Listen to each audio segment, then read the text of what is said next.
হযরত সালেহ আলাইহিস সালাম উনি এমন একজন নবী ছিলেন, আল্লাহ রাব্বুল আলামিন সামুদ জাতির মাঝে তাকে নবী হিসেবে পাঠিয়েছিলেন। বন্ধু, আমি আপনাদেরকে বলবো, উনি যে আল্লাহর নবী,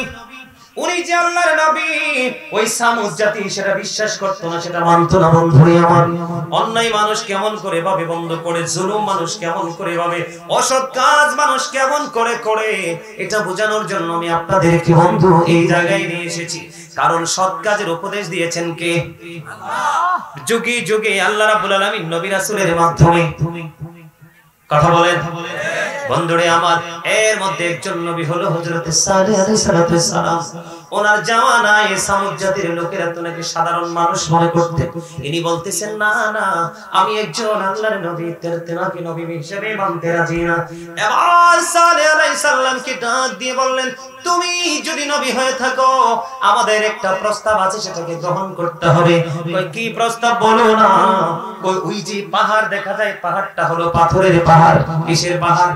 মন দিয়ে শুনবেন, পাথরের পাহাড়। ওই পাহাড়ের দিকে নজর দাও।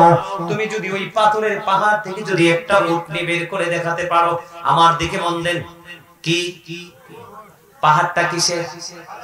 পাথরের। মন দিয়ে শুনবেন। কে বলতেছে? তিনি যে আল্লাহর নবী, এটাকে সত্যায়িত করার জন্য আল্লাহর নবীর কাছ থেকে তারা মুজিজা দেখতে চাইতেছে। এবার আল্লাহর নবীকে ডাক দিয়ে বলেন, ওই যে পাথরের পাহাড় দেখা যায়, ওই পাথরের পাহাড় থেকে তুমি একটা উটনি বের করে দেখাতে হবে। উটনিটা বের হওয়ার সাথে সাথে সুন্দর একটা বাচ্চা প্রসব করবে। বাচ্চাটা প্রসব করে জমিনে আসতে দেরি রে, সঙ্গে সঙ্গে মায়ের বাট চেপে ধরে দুধ পান করতে থাকবে। এবার আল্লাহর নবীর কাছে আল্লাহ রাব্বুল আলামিন খবর পাঠিয়ে দিলেন। এবার খবর জানিয়ে দিলেন, যা যা। কি কয় কি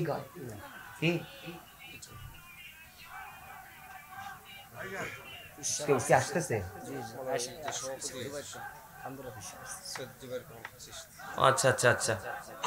বন্ধুরে আমার দিকে তাকান। এবার আমি কি বলতে চাই, উটনি পাহাড়, পাথরের পাহাড় থেকে বের হলো। আল্লাহ রাব্বুল আলামিন খবর পাঠিয়ে দিলেন, যাও যাও আমার নবীর কাছে খবরটা জানিয়ে দাও, আমার নবীর কাছে মেসেজ তুমি জানিয়ে দাও যে আমি আজ থেকে 4000 বছর আগে, কত বছর?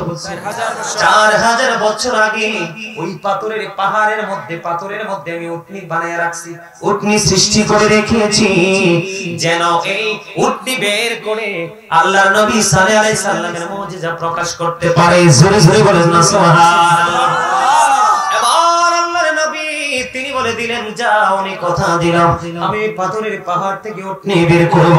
আল্লাহ রাব্বুল আলামিন আল্লাহ নবীর মুজিজা প্রকাশ করার জন্য, উনি যে নবী, উনি যে সত্য নবী, সঠিক সন্ধান দিতে এসেছে সেটা বোঝানোর জন্য আল্লাহর কুদরতে পাথরের পাহাড় থেকে উটনি বের হয়ে আসলো। উটনিটা বের হয়ে সঙ্গে সঙ্গে বাচ্চাটা প্রসব করলো। বাচ্চা প্রসব করার সঙ্গে সঙ্গে বন্ধু বাচ্চাটা দুধ পান শুরু করলো।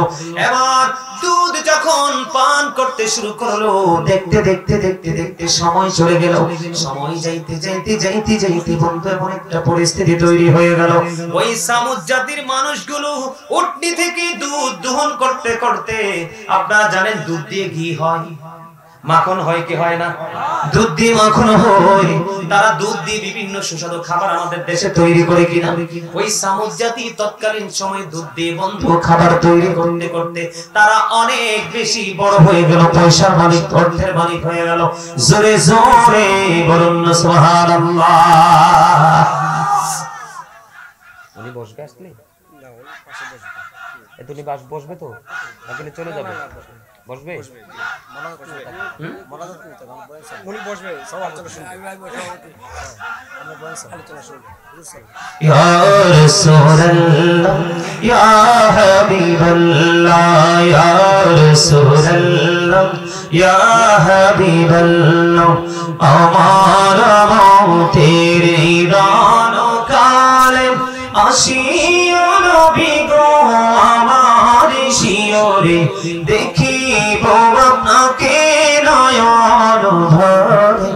ইয়া রাসূলুল্লাহ, ইয়া হাবিবাল্লাহ, ইয়া রাসূলুল্লাহ, ইয়া হাবিবাল্লাহ, আসসালাতু ওয়াসসালামু আলাইকা ইয়া রাসূলুল্লাহ। সভাপতি সাহেবের আগমন,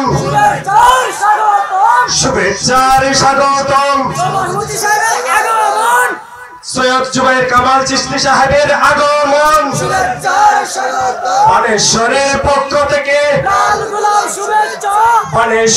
পক্ষ থেকে সম্মানিত উপস্থিতি আমাদের আজকের সভাপতি সাহেব যে আহমদী রাসূল সৈয়দ জুবাইর কামাল চিশতি সাহেব আমাদের মঞ্চে উপবিষ্ট হয়েছেন। উপস্থিত হয়ে আমাদের মাহফিলকে সফল এবং সার্থকমণ্ডিত করেছেন। এজন্য আমাদের বানেশ্বরের পক্ষ থেকে জামিয়ার পক্ষ থেকে ওনাকে স্বাগতম জানাচ্ছি। সকলে বলুন মারহাবা, আরো জোরে মারহাবা। আজকের মাহফিলের সভাপতি সাহেব আমাদের মাঝে এসে উপস্থিত হয়েছেন, তার মানে আজকে পুরো পরিবেশটাই সম্পূর্ণ পরিপূর্ণ, ঠিক কিনা বলেন? সম্মানিত উপস্থিতি, আমি যতটুকু জেনেছি উনি মোনাজাত পর্যন্ত থাকবে। আমি একটুখানি মানে একটু সময় দিতে হবে, সেই সময়ের মধ্যে আমি আলোচনাটা গোছাতে পারবো। আপনারা থাকবেন তো ইনশাআল্লাহ? আরো জোরে বলেন। আমার আলোচনা ছিল বন্ধু কোথায়, একটু মনোযোগ। আল্লাহর নবী যে নবী, ওনাকে সত্যায়িত করার জন্য কে পাঠালেন? পাথর থেকে উটনি পাঠালেন। উটনি বাচ্চা প্রসব করলো, এটা মায়ের বাট চেপে ধরে দুধ পান করতে লাগলো। কিন্তু সবচেয়ে বড় রহস্যজনক খবর হলো সামুদ জাতির জন্য একটা কূপ ছিল।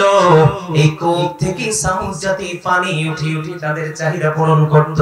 একটা সময় দেখা গেল বন্ধু, যখনই উটনি প্রকাশিত হলো, আল্লাহ রাব্বুল আলামিন আল্লাহর হাবিব সাল্লাল্লাহু আলাইহি সাল্লাম কি জানিয়ে দিলেন যে নবী গো, আপনি জানিয়ে দেন যেদিন উটনিটা কূপ থেকে পানি পান করবে, মন দিয়ে শুনেন কোন দিন, যেদিন কূপ থেকে উটনিটা পানি পান করবে, সেদিন সামুদ জাতির কেউ কূপের কিনারায় যেতে পারবে না।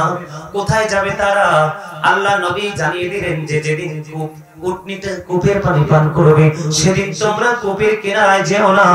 নবী গো, সেদিন আমরা পানি পান করব কোত্থেকে, চাহিদা পূরণ করব কিভাবে? এখন আল্লাহ রাব্বুল আলামিন জানিয়ে দিলেন সেই দিন তোমরা যত ইচ্ছা যত খুশি তত তোমরা কি করবা? উটনি থেকে দুধ দহন করবা। জোরে জোরে বলুন না সুবহানাল্লাহ। বুঝেন নাই মাস্টার? বুঝেন নাই? বুঝেছি। একটু মন দিয়ে শুনতে হবে, মনোযোগ না থাকলে কিন্তু কোনো লাভ হবে না। কারণ প্রত্যেকটা পার্সন ডাবল পার্সন। এই যে বডি, মাথা থেকে পা পর্যন্ত, এটা কিন্তু কোনো বেলু নাই। এটাকে আল্লাহ কোরআনের ভাষায় কখনো বলেছেন ইয়া আইয়ুহান নাস, আবার কখনো বলেছেন ইয়া আইয়ুহাল ইনসান। ইংলিশে এটাকে কখনো বলা হয় ম্যান, আবার কখনো বলা হয় পার্সন। আমরা বাংলা ভাষায় বলি মানুষ। এই মানুষটাকে যেই মানুষটা পরিচালনা করছে, এই মানুষটা থাকে ভিতরে। কোথায়? খাঁচার ভিতর। ওই মানুষটার নাম আল্লাহ কোরআনে রেখেছেন রূহ। ইংলিশে এটাকে বলা হয় সোল, বাংলাতে বলা হয় আত্মা। Say the soul is the word of my lord. Past tense, present tense, future tense, অতীত, বর্তমান, ভবিষ্যৎ। যেদিন আপনার এই দেহ থেকে পাখিটা চলে যাবে, সেদিন কিন্তু ইউ আর ডেড।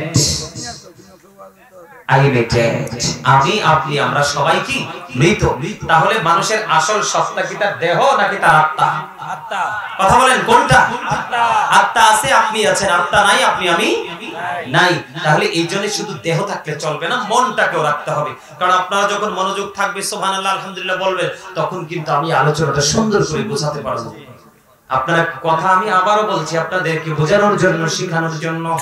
আল্লাহ রাব্বুল আলামিন সত্য প্রকাশ করার জন্য পাথর থেকে উটনি বের করে দিল। উটনি বন্ধু বাচ্চা প্রসব করলো। বাচ্চাটা মায়ের বাট চেপে ধরে দুধ পান করতে থাকলো। এই দিক দিয়ে আল্লাহ রাব্বুল আলামিন আল্লাহ নবীকে জানিয়ে দিলেন, নবী গো, আপনি সামুদ জাতিকে জানিয়ে দেন, আপনি সামুদ জাতিকে জানিয়ে দেন যে যেই দিন উটনিটাই কূপ থেকে পানি পান করবে, সেদিন সামুদ জাতি কূপের কিনারায় যেতে পারবে না। আর যেদিন কূপ থেকে উটনি পানি পান করবে, সেদিন যদি সামুদ জাতি যদি নদীর কূপের কিনারায় যেতে না পারে, তাহলে তাদের ওই দিনের চাহিদা পূরণ করবে কিভাবে? আল্লাহ রাব্বুল আলামিন খবর জানিয়ে দিলেন, এই চাহিদা পূরণ করবে তারা উটনির দুধ দহন করে। তারা যত খুশি তত সেদিন উটনি থেকে দুধ দোহাতে পারবে। জোরে জোরে বলেন না সুবহানাল্লাহ। বন্ধুরে আমার, এবার কি করলো, ওই সামুদ জাতির ধ্বংস যখন এই উটনিটা বের করলো, সেই জায়গাটা আমি রেখে এসেছি পরে বোঝানোর জন্য। বন্ধুরে আমার, আল্লাহ রাব্বুল আলামিন আল্লাহর নবীকে বললেন, যখন ওই সামুদ জাতি বলল পাথরের পাহাড় থেকে উটনি বের করে দেখাতে হবে, আল্লাহ রাব্বুল আলামিন তখন ডাক দিয়ে বললেন, ওই আল্লাহর নবীকে বললেন, নবী গো আপনি তাদের কাছ থেকে প্রতিশ্রুতি নেন, উটনিটা যখন বের হবে ওই উটনিটাকে কেউ কোনো বিরক্ত বা প্রহার করতে পারবে না। তারা কিন্তু সেদিন ওয়াদা করেছিল, যদি উটনি দেখাতে পারো আমরা সেই উটনিটাকে কখনোই কোনো কি করব না, প্রহার করব না। তারা কথা দিয়েছিল বন্ধু। এমনি করে দেখতে দেখতে দেখতে দেখতে দেখতে দেখতে এমন একটা সময় চলে আসলো, দিন চলে গেল, রাত্র চলে গেল, সময় চলে গেল। একদিন হযরতে আল্লাহ নবী সাল্লাল্লাহু আলাইহি সাল্লাম তিনি ডেকে ডেকে বললেন, এই মাসের মধ্যে 9-10টা মহিলার করে 10টা সন্তান প্রসব করবে। কয়টা? 10টা সন্তান প্রসব করবে। এই 10টা সন্তানের মধ্যে একটা সন্তানের কারণে তোমরা গোটা সামুদ জাতি ধ্বংস হয়ে যাবা। বন্ধুরে আমার, আল্লাহর নবীর এই কঠিন বার্তা শুনে সবগুলো মানুষ পাগল হয়ে গেল, আশ্চর্য হয়ে গেল, চিন্তায় পড়ে গেল। দেখতে দেখতে আল্লাহর নবীর কথা অনুযায়ী 10টা সন্তানই প্রসব করলো। 9টা সন্তানকে তাদের মা গলা টিপে হত্যা করলো। আল্লাহর নবী এমন পাওয়ার দেখিয়েছে, পাথর নিরেট পাথর থেকে উটনি বের করে দেখিয়েছে, ওনার কথা নিশ্চয়ই সত্য হবে বন্ধু।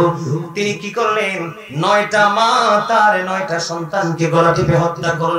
আর একটা সন্তান এতটাই মোটা সোটা পুষ্ট হয়েছে, তার মা বলে না, একজন বলল আর আমি বিশ্বাস করবো, জোরে জোরে কন্যা নাউজুবিল্লাহ। তিনি তার সন্তানটাকে কি করলেন না, মারলেন না। 10টা সন্তান প্রসব হলো, 9টা মৃত্যুবরণ করলো, মা নিজে মেরে ফেললো, আর একটা সন্তান পৃথিবীর বুকে বেঁচে রইলো। এই বাচ্চাটার নাম রাখছে কেদার। নাম কি? কেদার। বাচ্চার কেদার না, কেদার। এই বাচ্চার নাম রেখেছেন কেদার। এবার কি করলেন, বাচ্চাটা মোটা সোটা হলো, পুষ্ট হলো। এবার সেটা শুধু উল্টো পাল্টা কাজ শুরু করলো। মেস্তা নামক এক নষ্ট চরিত্রের ছেলে, ওই যে আমি বলেছি সৎ কাজ এবং অসৎ কাজ। কি কাজ?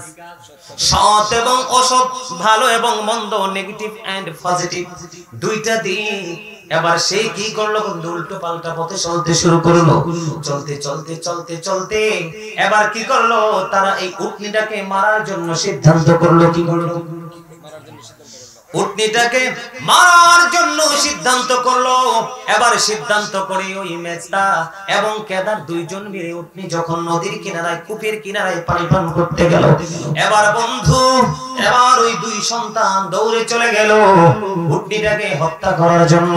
বন্ধু, উটনিটাকে এমন ভাবে প্রহার করলো, প্রহার করতে দেখি উটনির বাচ্চাটা ওই তার মায়ের যেখান থেকে আত্মপ্রকাশ হয়েছিল, ওই বাচ্চাটা সেখানে বন্ধু অদৃশ্য হয়ে গেল। এই দিক দিয়ে সালেহ আলাইহিস সালাম চলে আসলো, এসে সামুদ জাতিকে জানিয়ে দিল, তোমরা এত বড় অন্যায় করেছো, অপরাধ করেছো। তোমাদের অন্যায় অপরাধের কারণে এই পৃথিবীর বুকে তোমরা মাত্র 3 দিন আর বেঁচে থাকার সুযোগ পাবা। জোরে জোরে আল্লাহু আকবার। কয়দিন? কথা বলে না, কয়দিন? 3 দিন মাত্র তোমরা বেঁচে থাকতে পারবা। এই 3 দিন তোমরা বেঁচে থাকতে পারবা। এবার আল্লাহর নবীকে সামুদ জাতি প্রশ্ন করলো, নবী গো একটু বলে দেন কোন সিম্পটম আছে কিনা, কি কোন নমুনা আছে কিনা একটুখানি জানিয়ে দেন। এবার কি করলেন, আল্লাহর নবী সাল্লাল্লাহু আলাইহি সাল্লাম তিনি জানিয়ে দিলেন যে প্রথম দিন সামুদ জাতির চেহারা হয়ে যাবে সবুজ। কি? প্রথম দিন তাদের চেহারা হবে সবুজ, দ্বিতীয় দিন তাদের চেহারা হয়ে যাবে লাল, আর যেদিন তারা পৃথিবী থেকে নিথর হয়ে যাবে সেই দিন বন্ধু তাদের চেহারা হবে একবারে কুচকুচে কালো। যেই দিন প্রথম দিন সবুজ হয়ে গেল, দ্বিতীয় দিন লাল হয়ে গেল, তৃতীয় দিন একবারে ব্ল্যাক কালার হয়ে গেল, কালো হয়ে গেল রে। এর পরের জায়গাটা বড় লম্বা, সেই দিকে যাব না, আমি আরো একটা एग्जांपल আপনাদেরকে দেব। আল্লাহ রাব্বুল আলামিন তৃতীয় দিন যাদের চেহারা কালো হয়ে গেল, তারা তৃতীয় দিন আল্লাহর গজবে ধ্বংস হয়ে পৃথিবী থেকে বিদায় হয়েছে। জোরে জোরে বলেন নাউজুবিল্লাহ, আর জোরে বলেন নাউজুবিল্লাহ, আরেকটু মহব্বতে বলুন নাউজুবিল্লাহ। কথা কি বুঝতে পারছেন? তারা নবী কিনা সেটা সত্যায়িত করার জন্য বলল পাথর থেকে উট বের করে দেখান। তিনি পাথর থেকে উট বের করে দেখালো। এবার বললেন উট নিয়ে আসলে কথা দিতে হবে, তাকে মারা যাবে না। তারা সেই কথাও কি করলো? অমান্য করলো, উপেক্ষা করলো। শেষ পর্যন্ত আল্লাহর নবী বললেন তোমাদের এই মাসের মধ্যে 10টা পুত্র সন্তান হবে, এই 10টা সন্তান হবে, এর মধ্যে একটা সন্তানের কারণে তোমরা ধ্বংস হয়ে যাবা। সেটাও তারা বিশ্বাস করলো না, তারা ধ্বংস হয়ে গেল। আগেকার যুগে নবী রাসূলের কথাগুলো অমান্য করার কারণে যুগে যুগে প্রজন্মের পর প্রজন্ম, শতকের পর শতক, দশকের পর দশক পৃথিবী থেকে তারা নির্মমভাবে বন্ধু বিতাড়িত হয়েছে।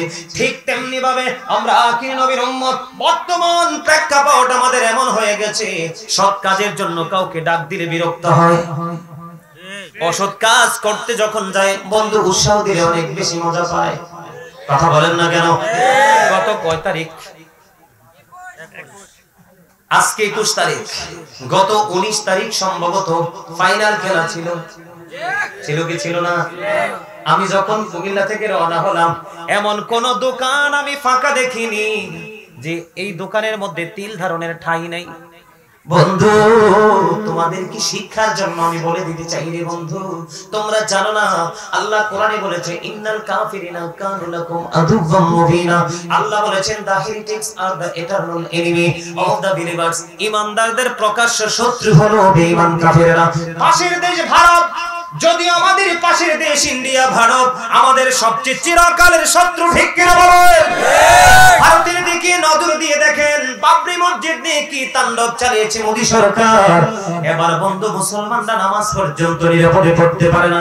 আমাদের দেশের প্রধানমন্ত্রী তিনি বলে দিয়েছেন যতদিন পর্যন্ত ফিলিস্তিন স্বাধীন না হবে ততদিন বাংলাদেশ ইসরায়েলকে কি করবে না?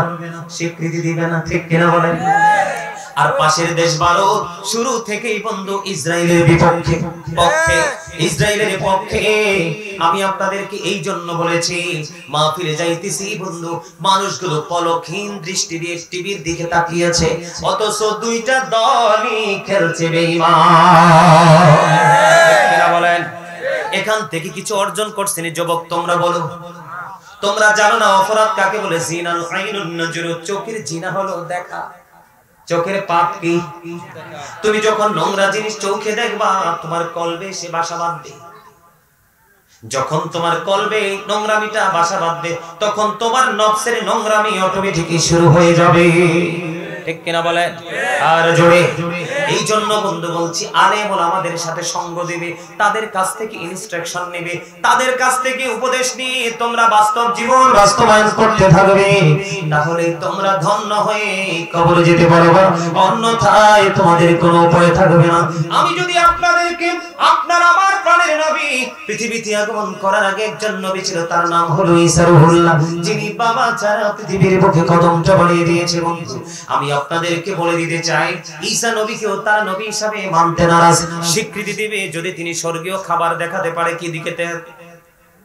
তখন আল্লাহ রাব্বুল আলামিন এক খাঁচা স্বর্গীয় খাবার পাঠিয়ে দিলেন। এটার মধ্যে গোশত ছিল, রুটি ছিল, খুরমা ছিল, সব ছিল বন্ধু। তার মধ্যে সবচেয়ে বড় মজার বিষয় হলো একটা বড় ভুনা মাছ ছিল। দেখেন নবীরা কেমন করে ইন্টারভিউ দিয়েছেন তাদের দেখান। এবার আল্লাহর নবী ভুনা মাছটাকে জিন্দা করে দেখালো। এই মাছের আঘাতে অসংখ্য মানুষ সঙ্গে সঙ্গে ইন্তেকাল করেছে। আল্লাহ রাব্বুল আলামিন জানিয়ে দিয়েছেন, ঈসা রূহুল্লাহকে ডেকে বললেন, এই যে খাবারগুলো আমি পাঠিয়েছি কোন ধনী লোক খেতে পারবে না। কি করতে পারবে না? কোন ধনী লোক খেতে পারবে না। যারা অন্ধ আছে, অন্ধ যদি খায় তার দৃষ্টি ফিরে আসবে। যারা মাজুর যদি খায় তার যে মাজুর যে সে ল্যাংরা আতুর, তার এই যে অসুখটা সেরে যাবে। কি হয়ে যাবে? কুষ্ঠরোগ যদি হয় তাদের কুষ্ঠরোগ ভালো হয়ে যাবে। এই খাবারটা মূলত ধনী লোকের জন্য, গরিবের জন্য, ধনীদের জন্য নয়। বন্ধুরে আমার, আল্লাহর নবী ঈসা রূহুল্লাহর কথা অমান্য করে ওই খাবারটা 400 জন লোক জোর করে খেয়েছিল। কতজন? কথা বলেন কতজন? 400 জন লোক জোর করে খেয়েছিল। 3 দিন তারা শুয়োর অবস্থায় ছিল। কয়দিন? 3 দিন তারা শুয়োর অবস্থায় ছিল। 3 দিন শুয়োর অবস্থায় থেকে তারা শুয়োর অবস্থায় পৃথিবী থেকে বিদায় নিয়েছে। জোরে জোরে নাউজুবিল্লাহ। সৎ এবং অসৎ দুইটার মধ্যে আকাশ পাতাল পার্থক্য। আমি বর্তমান প্রেক্ষাপটের সাথে ঈসা রূহুল্লাহর জীবনী থেকে একটা তথ্য আমি নিয়ে এসেছি আপনাদের জন্য। আল্লাহর নবী ঈসা রূহুল্লাহকে একদিন এক ইহুদি ডেকে বললেন, আপনি আল্লাহর নবী, আমি আপনার সাথে সফর সঙ্গী হব। আল্লাহর নবী বললেন, ভালো কথা, সুন্দর কথা, চমৎকার কথা, আমার সঙ্গী হবে, এতে কোনো সমস্যা নেই, কোনো সন্দেহ নেই, চলো। কিন্তু মজার খবর হলো, যাওয়ার সময় আল্লাহর নবী ঈসা রূহুল্লাহর কাছে ছিল একটা রুটি। কয়টা? একটা রুটি। আর ইহুদির কাছে ছিল দুইটা রুটি। কয়টা? ইহুদির কাছে ছিল দুইটা রুটি, আল্লাহর নবীর কাছে ছিল বন্ধু একটা রুটি। আল্লাহর নবীর সাথে সফরে যখন রওনা হয়ে গেল, সফর করতে করতে করতে করতে তার একটু ক্লান্তি আসলো। ক্লান্তি আসার পরে তারা খাবার খেতে বসলো। খাবার খেতে বসার পরে আল্লাহর নবী ঈসা রূহুল্লাহ তিনি তার একটা রুটি খেয়ে ফেললেন। ওনার সঙ্গীর কাছে রুটি কয়টা? ওনার কাছে রুটি হলো দুইটা। এবার তিনি একটা রুটি নবীর সঙ্গে খাইলেন। খাওয়ার পরে আর একটা রুটি তিনি বের করছে না। তিনি কি করতেছেন? মনে মনে চিন্তা করতেছেন, এটা যদি বের করে নবীর সামনে খাই 50% তো দিতে হবে। দেওয়ার কিন্তু কোনো ইচ্ছা নাই, কি নাই? ওনার দেওয়ার মতো কোনো মন মানসিকতা নাই। এই দিক দিয়ে বন্ধু এটা বেরও করতেছে না, দিতে হবে। আর এক দিক দিয়ে লুকায় রাখলেও কেমন করে নবীর সঙ্গে সেটা খাবে? টেনশনের মধ্যে পড়ে গেল। টেনশন করতে করতে করতে করতে করতে বন্ধু সামনের দিকে আল্লাহর নবী রওনা হলো। রওনা হওয়ার পরে এবার আল্লাহর নবী কুষ্ঠ রোগীকে যখন তিনি হাতে ছিল কি লাঠি, আশা ছিল, এটা দিয়ে যখন মেসেজ দিয়ে দিল বন্ধু কুষ্ঠ রোগী ভালো হয়ে গেল। এবার আল্লাহর নবী একটা ডাক দিয়ে বলতেছে, এরে তুমি চাইয়া দেখো, আল্লাহ রাব্বুল আলামিন দয়া করে কুষ্ঠ রোগীর রোগটা ভালো করে দিয়েছে। তুমি বলো না তোমার আরেকটা রুটি কই? সুবহানাল্লাহ বলেন না? কি কই? তুমি বলো, তুমি দেখেছো কুষ্ঠ রোগ ভালো হয়ে গেছে, তুমি বলো না তোমার আরেকটা রুটি কই? এবার তিনি বললেন, না না নবী গো, আমার কাছে কোনো রুটি নাই। রুটি নাই কই? না, আল্লাহর নবী কিচ্ছু বলে না। আবার তিনি সামনের দিকে হাঁটতে শুরু করলেন। হাঁটতে হাঁটতে হাঁটতে হাঁটতে বন্ধু সামনে গিয়ে অন্ধ লোককে পেলেন। অন্ধ লোককে পাওয়ার পরে অন্ধ লোককে তিনি ভালো করলেন। ওনার স্পর্শে অন্ধ লোকটা ভালো হয়ে গেল। আল্লাহর নবী বললেন, দেখেছো আল্লাহর হুকুমে অন্ধ লোকটা ভালো হয়ে গেল, তুমি বলো না তোমার আরেকটা রুটি কই? কই না না না, আমার কাছে কোনো রুটি নেই। আল্লাহর নবী তাকে কিছু বললো না। আবার সামনের দিকে হাঁটতে শুরু করলেন। হাঁটতে হাঁটতে হাঁটতে হাঁটতে বন্ধু মৃত ব্যক্তি দেখতে পেলেন। আল্লাহর নবীর হাতের মধ্যে লাঠি ছিল, আশা ছিল। লাঠি দিয়ে যখন মৃত্যু ব্যক্তির বডির মধ্যে টাচ করলো, টাচ করতে দেরি বন্ধু ওই মৃত ব্যক্তি জিন্দা হতে দেরি করলো না। জোরে জোরে করুন সুবহানাল্লাহ। এবার আল্লাহর নবী একটা ডাক দিয়ে বলল, সঙ্গী তুমি প্র্যাকটিক্যালি দেখেছো লোকটা মৃত্যুবরণ করেছে। আল্লাহ রাব্বুল আলামিন তাকে দয়া করে ক্ষমা করে দিয়েছে, তাকে জিন্দা করে দিয়েছে।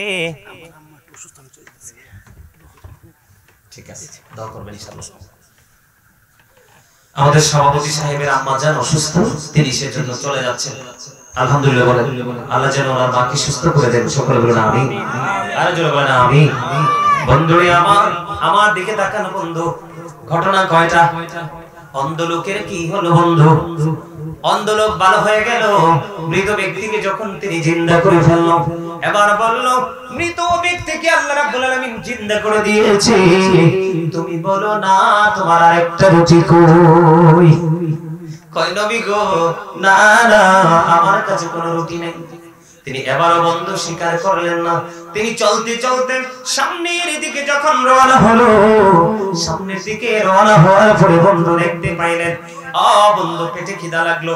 একটা মেষ পাল থেকে কি করলেন?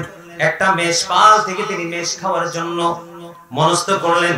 তখন মেষের পাল থেকে মালিক একটা সুন্দর তাজা একটা মেষ দিলেন, নাও সেটাকে তুমি ভক্ষণ করে খাও।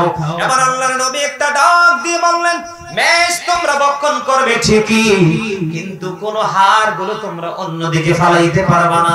সবগুলো হাড় তোমরা একত্রিত করে রাখো। মেষ খাওয়া বন্ধ শেষ হলো।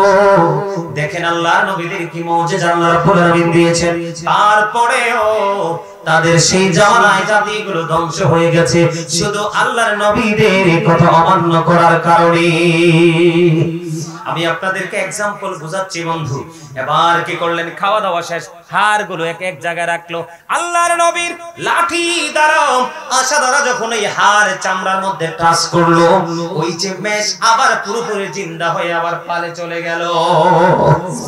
আবার আল্লাহর নবী ডাক দিয়ে বললেন সঙ্গীকে, সঙ্গী রে, ও সঙ্গী, তোমাকে আমি বলছি, তুমি একটুখানি বলো, দেখছুনি আমরা এটা বক্ষণ করলাম, রান্না করে খাওয়া দাওয়া শেষ করলাম, হাতের আঘাতে, হাতের লাঠির আঘাতে জিন্দা হয়ে গেল, তুমি বলো না তোমার আরেকটা রুটি কই?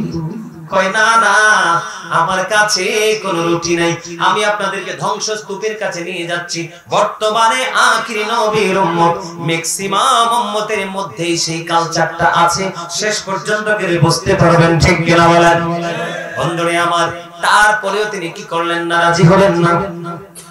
হাঁটতে থাকলেন, হাঁটতে থাকলেন, চলতে থাকলেন, চলতে থাকলেন, চলতে চলতে তিনি যাইতে যাইতে স্বর্ণের ইট দেখলেন তিনটা। কয়টা? সামনে তিনটা স্বর্ণের ইট দেখলেন। তিনটা স্বর্ণের ইট দেখার পরেও সেটার দিকে তাকালেন না, চলে গেলেন। চলতে চলতে চলতে চলতে কিছু দূর যাওয়ার পরে বন্ধু ক্লান্তি চলে আসলো। একটা গাছের ছায়ার নিচে তিনি বিশ্রাম করতেছেন। বিশ্রাম করতে সময় হঠাৎ ওনার মধ্যে তন্দ্রা চলে আসলো। তন্দ্রা বুঝেননি? মানে এই যে ঘুমের আগে, ঘুমের ভাব, ঘুমের আগে ফাইনালি ঘুমাইতেছেন বিছানায় পিঠ লাগাইয়া, ওইটা না। দেখবেন ওইখানে যাওয়ার আগে আগে কিন্তু তন্দ্রা আসে, আসে না? তন্দ্রা আসলো আল্লাহর নবী। এবার এতক্ষণ পর্যন্ত ওনার সঙ্গী ওনার লাঠির বরকতরা দেখেছেন। কি দেখেছেন? ওনার লাঠির যে বরকত, এটা তিনি দেখেছেন। আল্লাহর নবী যখন তন্দ্রাচ্ছন্ন হলো, ঘুমের মধ্যে নিমজ্জিত হয়ে গেল, এবার ওনার সঙ্গী কি করলেন? আল্লাহর নবীর লাঠি নিয়ে তিনি পালিয়ে গেল। জোরে জোরে নাউজুবিল্লাহ। লাঠি নিয়ে কি করলো? পালিয়ে গেল। সেই চিন্তা করতেছে লাঠির তো অনেক বরকত, লাঠির কি, লাঠির অনেক পাওয়ার, লাঠির অনেক কারামতি আছে। আপনারা বলেন আল্লাহর নবীর হাত আর সাধারণ মানুষের হাত কি এক জিনিস? কথা বলেন এক জিনিস? কখনোই এক নয়। আল্লাহর নবীর হাত আর সাধারণ মানুষের হাত কখনোই এক নয়। এবার আল্লাহর নবী ঘুমন্ত অবস্থায় এবার সঙ্গী লাঠি নিয়ে সামনের দিকে হাঁটতে শুরু করলেন। হাঁটতে হাঁটতে হাঁটতে হাঁটতে বন্ধু সামনে গেলেন, গিয়া দেখলেন অনেক মানুষ একত্রিত হয়ে আছে। ওই লাঠি নিয়ে তিনি সামনের দিকে ঢুকলেন। ঢুকার পরে যাইয়া দেখলো তাদের রাজা, ওখানে যে ব্যক্তিটা আছে সেটা সেই আমলের তাৎপরিক, সেই আমলের বাদশা। তারা দেখলেন তাদের বাদশা অসুস্থ, বাদশার জন্য তারা কান্নাকাটি করতেছেন। কত ডাক্তার দেখালাম, কত কিছু করলাম, রাজাকে ভালো করতে পারছি না। এবার ওই আল্লাহর নবীর সঙ্গী ডাক দিয়ে বলতেছেন, ওই যে আল্লাহর নবী যে টাচ করেছে, দেখছে যে মানুষ মরা মানুষ জিন্দা হয়ে গেছে, অন্ধ লোকের দৃষ্টি ভালো হয়ে গেছে, বন্ধু জবাই করা মেষ খাওয়ার পর এটা আবার জিন্দা হয়ে পালে চলে গেছে। এটা দেখে তিনি কি করলেন? কয় আমি তোমাদের রাজাকে, বাদশাকে ভালো করে দিব, তোমরা আমাকে প্রতিদান দিবে। কয় দিব। এবার কি করলেন? আল্লাহর নবীর লাঠি দিয়ে বন্ধু রাজার গায়ে আঘাত করতে দেরি রে, সঙ্গে সঙ্গে রাজা মৃত্যুবরণ করতে দেরি করে না। আল্লাহু আকবার বলেন না? আরে জোরে বলেন আল্লাহু আকবার। আরে জোরে আল্লাহু আকবার বলতে পারেন না? কি হইছে? মারা গেছে, বিপরীত হইছে না? কি এ মনে করছে আল্লাহর নবীর হাতে যে টাচ করছে সেই বরকত সেও পাবে। এবার বন্ধু ওই তৎকালীন সময়ে প্রজাগুলো, রাজার প্রজাগুলো বলতেছে, আমাদের রাজা অসুস্থ ছিল, তো ভালো ছিল, আমাদের মাঝে থাকছে, আমরা দেখছি, এখন তুমি কি করলা? কি জাদুর লাঠি দিয়ে টাচ করলা, রাজা মারা গেল। এবার বন্ধু সেই তার প্রজাগুলো বন্ধু অত্যন্ত রাগান্বিত হয়ে, উত্তেজিত হয়ে এবার কি করলেন? সবাই মিলে সিদ্ধান্ত করলেন তার বিচার কি? কয় তার বিচার হলো তাকে মৃত্যুদণ্ড দেওয়া হোক। সুবহানাল্লাহ, আলহামদুলিল্লাহ। আরে আরো জোরে কি হোক? মৃত্যুদণ্ড দেওয়া হোক। এই দিকে আল্লাহর নবীর ঘুম ভেঙে গেল। আল্লাহর নবীর ঘুম ভেঙে যাওয়ার পরে দেখলেন সঙ্গীও নাই, লাঠিও নাই, কোথায় রে চলে গেল? আল্লাহর নবীর কাছে আধ্যাত্মিক খবর আছে না? গায়েবের খবর নবীরা জানে কি জানে না? গায়েবের খবর না জানলে কখনোই নবী হবে না। গায়েবের খবর যারা জানে বন্ধু তারাই নবী, যারা অদৃশ্যের সংবাদ দিতে জানবে না তারা কখনোই নবী হতে পারবে না। নবী শব্দের অর্থই হলো অদৃশ্যের সংবাদদাতা, যেটা সাধারণ মানুষের দৃষ্টির অনেক অনেক বাইরে থাকে, সেটা যিনি জানে তিনি হলেন আল্লাহর নবী এবং রাসূল। ঠিক কি বন্ধুরে আমার? এবার কি হলো, আল্লাহর নবী চোখ বন্ধ করে চোখ খুলে দেখেন সঙ্গীও নাই, লাঠিও নাই। এবার তিনি সামনের দিকে দৌড়ে হাঁটতে চলে শুরু করলেন। যাইতে যাইতে যাইয়া দেখলেন এমন এক পরিস্থিতি, এক মনুষ্য অবস্থা। এবার তিনি কি করলেন, এবার তিনি যাইয়া বললেন তোমাদের কি হয়েছে? আমাদের রাজা অসুস্থ ছিল, কি এক লাঠি নিয়ে আসছে, জাদুর লাঠি, টাচ করতে দেরি রাজা ইন্তেকাল করতে দেরি করে না, এবং আমরা সবাই মিলে তার মৃত্যুদণ্ড কার্যকর করব। আল্লাহর নবী বলে দাঁড়াও। আল্লাহর নবী একটা ডাক দিয়ে বললেন দাঁড়াও, তোমরা আমাকে কথা দাও, আমি যদি তোমাদের রাজাকে যদি জিন্দা করে দিতে পারি তাহলে ওই অপরাধীকে ক্ষমা করে দেবে কিনা বলো। এবার ডাক দিয়ে বললেন এ কি আশ্চর্য কথা, একজন এসে টাচ করলো মারা গেল, আরেকজন এসে বলছে জিন্দা করে দিবে।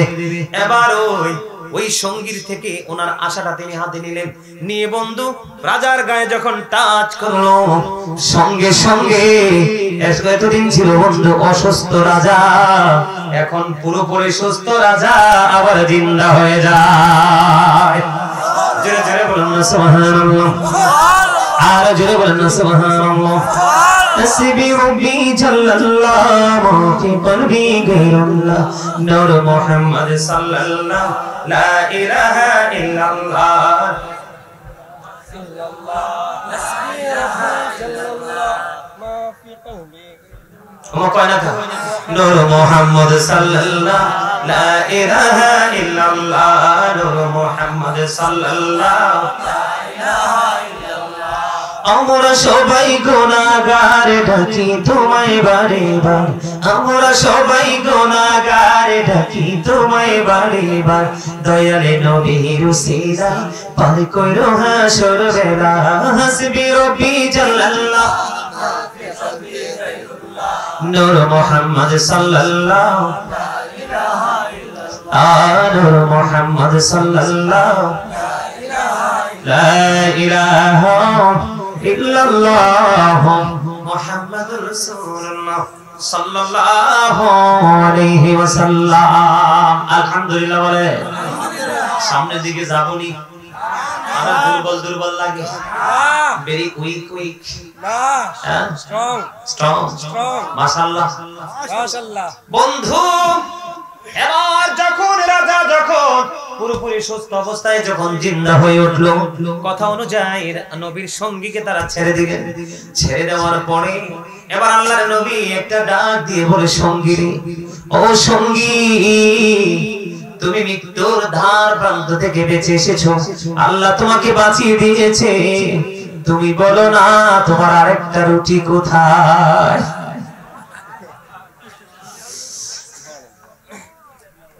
আল্লাহর নবী একটা ডাক দিয়ে বলল তুমি মৃত্যুর কাঠগড়ায় ছিলে, পাশির দড়ি তোমার কাছে একেবারে নিকটতম ছিল, আল্লাহ তোমাকে দয়া করে বাঁচিয়ে দিল, তুমি বলো না তোমার আরেকটা রুটি কই? এবার সঙ্গী ডাইকা বলে নবী গো আমার কাছে হাসাই কইছি কোন রুটি নাই। রুটি কি আছে না নাই? আছে। আর জোরে বলেন আছে না নাই? কয়টা? একটা। এবার আল্লাহর নবী বললেন না না আর সামনের দিকে যাওয়া যাবে না। আল্লাহর হাবিব এখন আল্লাহর নবী কিন্তু এখনো কিছু বলে না, কয় রিটার্ন আবার কাম ব্যাক করব, আমরা আবার রিটার্ন করব। আবার পুনরায় আগের রাস্তায় তিনি ব্যাক করলেন। ওই যে মাঝখানে বলেছিলাম তিনটা স্বর্ণের ইট মনে আসেনি? যাওয়ার সময় দেখেছিলেন সেদিকে তাকান নাই, কিন্তু আসার সময় দেখলেন রহস্য। এই স্বর্ণের ইটের দিকে নবীজি আল্লাহর নবী তাকায়া দেখলেন এখানে লাশ পড়ে আছে।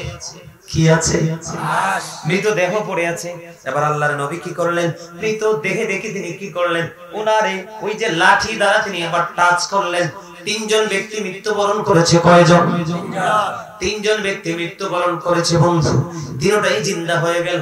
জিন্দা হয়ে যাওয়ার পরে আবার তিনজনকে প্রশ্ন করলো তোমাদের মৃত্যুর কারণ কি? কয় নবী, নবী গো আমাদের মৃত্যুর কারণ হলো আমরা 4 বন্ধু এখান দিয়ে হেঁটে যাইতেছিলাম, হাইটা যাওয়ার সময় দেখতে পাইলাম এখানে 3টা স্বর্ণের ইট। আমরা বন্ধু হলাম 4 জন। কয়জন? 4 জন। বন্ধু কয়জন? 4 জন। আমরা বন্ধু হলাম 4 জন, কিন্তু স্বর্ণের ইট পড়ে আছে এখানে 3টা। আমরা 3 জন মিলে বুদ্ধি করলাম যে তাকে কোনোভাবে আমরা নাস্তার জন্য পাঠিয়ে দিব, নাস্তা কেনার জন্য। আর এই দিক দিয়ে 3 বন্ধু মিলে 3টা উট ভাগ, 3টা স্বর্ণের ইট ভাগ করে নিয়ে যাব। বন্ধুরে আমার, তারা 3 জন মিলে বুদ্ধি করে তাকে নাস্তার জন্য পাঠালেন।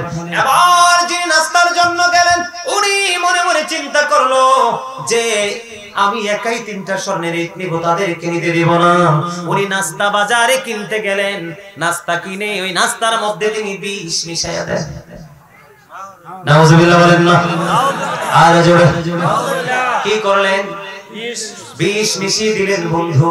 এবার যখন তিনি নাস্তা নিয়ে আসলেন, তারা খুব আনন্দে নাস্তা ভক্ষণ করলো। তাদের নিয়ত ছিল আমরা 3 জন মিলে নাস্তাকে তাকে হত্যা করে ফেলবো, হত্যা করে 3 জন মিলে 3টা স্বর্ণের ইট নিয়ে যাবো, আমরা বড় লোক হয়ে যাব। কিন্তু ওই 3টার চাইতে বড় দুষ্ট ছিল ওই একটা, ওইটা বিষ মিশাই নিয়ে আসছে বন্ধু। বিষ মিশাই নিয়ে আসার পরে তারা ইন্তেকাল করলো। বন্ধুরে আমার, আল্লাহর নবী উসিলায় আল্লাহ রাব্বুল আলামিন তাদেরকে জিন্দা করে দিল। তারা 3 জন যখন জিন্দা হয়ে গেল, গল্প পুরোটা শুনলো।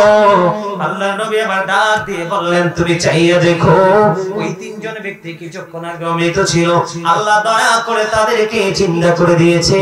তুমি বলো না তোমার একটা রুটি কই? সে কয় না, কিছু কয় না, না না নবী গো আমার কাছে কোনো রুটি নাই। কয় নাই, রুটি নাই, কয় না। ওই যে 3 জন জিন্দা হলো তাদেরকে আল্লাহর নবী বলল, নাও নাও তোমরা ইটগুলো নিয়ে চলে যাও। কয় না গো না, ইটের জন্য একবার জীবন নাশ হয়ে গেল, ইটের লোভে আমরা জীবন বিপন্ন হয়ে গিয়েছিল, আর এই ইট নিব না। এবার তারা 3 জন বন্ধু চলে গেল। এখানে আছে কয়জন? একজন আল্লাহর নবী ঈসা রুহুল্লাহ, আরেকজন হলো ওনার সঙ্গী। এবার আল্লাহর নবী ডাক দিয়ে বলতেছে, এখানে স্বর্ণের ইট হলো 3টা, আর আমরা মানুষ হলাম 2 জন। কয়জন? 2 জন। স্বর্ণের ইট কয়টা? 3টা। আমরা মানুষ হলাম 2 জন, ভাগটা কেমন করে করি? আল্লাহর নবী আবার একটা ডাক দিয়ে বললেন, ভাগটা এমন ভাবে করব। আল্লাহর নবী বললেন, যার কাছে একটা রুটি ছিল সে নিবে একটা স্বর্ণের ইট, আর যার কাছে 2টা রুটি ছিল সে নিবে 2টা স্বর্ণের ইট। এক কথা বলতে দেরি, ওই যে পাপিষ্ঠ জাহান্নাম তার খুব নিকটবর্তী গজব তাকে চারপাশে ঘিরে ফেলেছে। ওই পাপিষ্ঠ নরপিশাচ ডাক দিয়ে বলে, নবী গো, ও নবী, আপনার তো একটা রুটি ছিল, ওটা অনেক আগে খেয়ে ফেলেছেন। আমি আপনার পাশে বসে আরেকটা রুটি খেয়েছিলাম, আপনি চাইয়া দেখেন আমার আরো একটা রুটি এখন অবশিষ্ট আছে। তার মানে 2টা স্বর্ণের ইট আপনার বিচার অনুযায়ী আমি পাবো। জোরে জোরে বলেন না নাউজুবিল্লাহ। এবার আল্লাহর নবী একটা ডাক দিয়ে বললেন, আমি তোমাদেরকে পরীক্ষায় পালাইলাম, আমি তোমাকে ট্রাই করেছি, পরীক্ষায় ফেলেছি। তুমি কি পরীক্ষায় বিজয়ী হও নাকি তোমার পতন হয়? বন্ধু, আল্লাহর নবী আবার একটা ডাক দিয়ে বলল, সে মিথ্যাবাদী রে, আমার এই স্বর্ণের কোনো ইটের দরকার নাই, আমি চলে যাচ্ছি, তুমি স্বর্ণের ইটগুলো নিয়ে যাও। তবে মনে রাখবা তোমার পতন খুব নিকটে, গজব তোমাকে চারপাশে ঘিরে ফেলছে। বন্ধু, আল্লাহর নবী ওই জায়গাটা ত্যাগ করতে দেরি রে। ও বন্ধু, যখন অনেক বেশি খুশিতে আত্মহারা 3টা ওট তিনি বুকে জড়িয়ে নিয়ে তুমি ওনার গন্তব্যে নিয়ে যাবে, ইটগুলোকে স্পর্শ করতে দেরি রে, তার পায়ের কাঁচ দিয়ে মাটি বন্ধু কেটে 2টা ভাগ হয়ে গেল। সে মাটির মধ্যে ইট গ্রথিত হয়ে গেল, সে সাথে সাথে মাটি তাকে গ্রাস করে ফেললো। আওয়াজ তুলে বলেন না নাউজুবিল্লাহ। কিছু কি বুঝতে পারছেন? আরো জোরে বলেন, কিছু কি বুঝতে পারছেন? ওয়াজ কিন্তু বিবেকবান মানুষের জন্য, সেন্স এবিলিটি সম্পন্ন পারসনদের জন্য, সেন্সলেস মানুষের জন্য নয়, বিবেকহীন মানুষের জন্য নয়। আমি এই আলোচনা দিয়ে আপনাদেরকে বুঝিয়ে দিয়েছি বন্ধু, সত্য এবং মিথ্যা, ভালো এবং মন্দ, 2টার মধ্যে পার্থক্য কি? একদিকে ছিল তার লোভ, ঠিক কিনা বলেন, আর একদিকে ছিল তার অসৎ উদ্দেশ্য, ঠিক কিনা বলেন? ঠিক তেমনি ভাবে বর্তমানে আমাদের বাংলাদেশের ম্যাক্সিমাম মুসলমান, এটা হবিগঞ্জ বলেন, মাধবপুর বলেন, সিলেট বলেন, কুমিল্লা বলেন, ঢাকা বলেন, চট্টগ্রাম বলেন, বাংলাদেশের কোন জায়গা খালি নেই। স্বার্থের জন্য মানুষ বারবার মিথ্যা বলতে পারে, বারবার মিথ্যা বলতে পারে, বারবার বন্ধু সত্যকে প্রত্যাখ্যান করতে পারে, বারবার মিথ্যার নিকটবর্তী হতে পারে শুধু পৃথিবীর লোভের কারণে। পৃথিবীর মানুষ মনে রাখবে, আজকে আমি বানেশ্বর পশ্চিম গ্রামের মানুষগুলোকে বলবো, তোমরা সবাই শুনে রেখো, আগামীকালকে কোরআন শরীফটা গিয়ে খুলবা, সূরা আলে ইমরানের 185 নম্বর আয়াতে আমার আল্লাহ একবার স্পষ্ট করে বলে দিয়েছেন, আমাল হায়াতুদ দুনিয়া ইল্লা মাতাউল গুরুর। এই দুনিয়ার জীবন, এই পৃথিবীর জীবন একটা ধোঁকা ছাড়া আর কিছুই নয়। এই বানেশ্বর পশ্চিম গ্রামের মানুষ সবাইকে বলবো রে, ছেলে মেয়ে বিবি বাল বাচ্চার জন্য তুমি অন্যায় করো না, অপরাধ করো না, সত্যকে সত্যের জায়গায় রাখো, মিথ্যাকে মিথ্যার জায়গায় রাখো, আলোকে আলো বলো, অন্ধকে অন্ধকার বলো। তোমরা কোরআন শরীফের 19 পারা খুলবে, 19 পারায় সূরা শুআরার 88 নম্বর আয়াতে আল্লাহ বলেছেন, ইয়াউমা লা ইয়ানফা'ু মালু ওয়ালা বানুন। আল্লাহ রাব্বুল আলামিন বলে দিয়েছেন, ও বন্ধু, কাল কিয়ামতের দিন তোমার ধন সম্পদ সন্তান সন্ততি কিচ্ছু কাজে আসবে না। তোমার এই কবরে রাখতে দেরি রে, তোমার সম্পদ নিয়ে মানুষ ভাগাভাগি করবে। যদিও তুমি অন্যায় পথে উপার্জন করেছো, জুলুম ব্যভিচারের মাধ্যমে উপার্জন করেছো, খেয়ে যেতে পারবে না, এগুলো ভক্ষণ করবে তোমার সন্তান। বন্ধু, এই জন্য বলছি সত্যের পথে চলো, মানুষকে সত্যের দিকে আমন্ত্রণ জানাও, মিথ্যাকে পরিহার করো এবং মিথ্যা থেকে আরেকজনকে, তোমার পরিবারকে বাঁচানোর জন্য চেষ্টা করো। এই জন্য আল্লাহ বলেছেন, ইয়া আইয়ুহাল্লাযীনা আমানু কু আনফুসাকুম ওয়া আহলিকুম নার। আল্লাহ বলেছেন, ও believers, save yourself and your families from the fire। আল্লাহ ঈমানদারদেরকে ডেকে ডেকে বললেন, তুমি জাহান্নাম থেকে বাঁচো এবং তোমার পরিবারকেও জাহান্নাম থেকে বাঁচাও। জোরে জোরে সুবহানাল্লাহ। আমার কথা কি বুঝে আসছে? আর জোরে বলেন, আরেকটু মহব্বতে আসছে। সম্মানিত উপস্থিতি, কবর ও মাজারের পাশে মাজারের নাম দিয়ে গান গাওয়া, মহিলা এনে এর বিধান ওয়াদখুলি জান্নাতি, আমার প্রিয় লোকেদের সাথে যুক্ত হও আর আমার জান্নাতে চলে আসো। বলছে কে? আপনারা সবাই জানেন, আলা ইন্না আউলিয়া আল্লাহি লা খাউফুন আলাইহিম ওয়া লা হুম ইয়াহজানুন। আল্লাহ বলেছেন, behold, verily the friends of Allah have nothing to fear or to regret। আপনারা শুনেছেন, নাহনু আউলিয়াউকুম ফিল হায়াতিদ দুনিয়া feel আখিরাহ, we are your protecting friends in the life of the world and in the hereafter। আমরাই তোমাদের বন্ধু দুনিয়ার জীবনে এবং পরকালের জীবনে। এখানে কি আল্লাহর ওলিদের অনেক বেশি মর্যাদা আছে না? আছে। আল্লাহর ওলিরা কি নামাজ পড়ে নাই, রোজা রাখে নাই, হজ করে নাই, যাকাত দেয় নাই, সৎ পথে চলে নাই, সৎ উপদেশ দেয় নাই, অসৎ কাজকে তারা ঘৃণা করে নাই, সবকিছু করেই তারা আল্লাহর ওলি হয়েছেন। কারণ যারা আল্লাহর ওলি তাদের বন্ধু হলো স্বয়ং আল্লাহ। আল্লাহু ওয়ালিউল্লাযীনা আমানু। জোরে জোরে বলেন আল্লাহু আকবার। সম্মানিত উপস্থিতি, যেই বিষয়টা নিয়ে আমার কাছে আলোচনা বা প্রশ্ন করেছেন আপনারা, যে মাজারের নাম দিয়ে গান বাদ্যযন্ত্র করা, মহিলাদেরকে নিয়ে এই যে নাচানাচি করানো, সেটার কুফল কি, সেটার কুফল নিয়ে বিস্তারিত আলোচনা করতে গেলে অনেক লম্বা সময়। তারপরও আমি এই বিষয়টা আলোচনা করার চেষ্টা করব, কারণ the music and musical instrument will be increased। কিয়ামতের পূর্বক্ষণে গান বাদ্যযন্ত্র বেড়ে যাবে, এটা কিয়ামতের আলামতের মধ্যে অন্যতম একটা আলামত। আজকে শুধু মাজার না তো, আপনি বিয়ে বাড়িতে দেখবেন, সুন্নতে খাতনা করানো হইলে দেখবেন আপনার কি হয়ে যায়, গান বাদ্যযন্ত্র এটা বেশি বেশি করে হয়।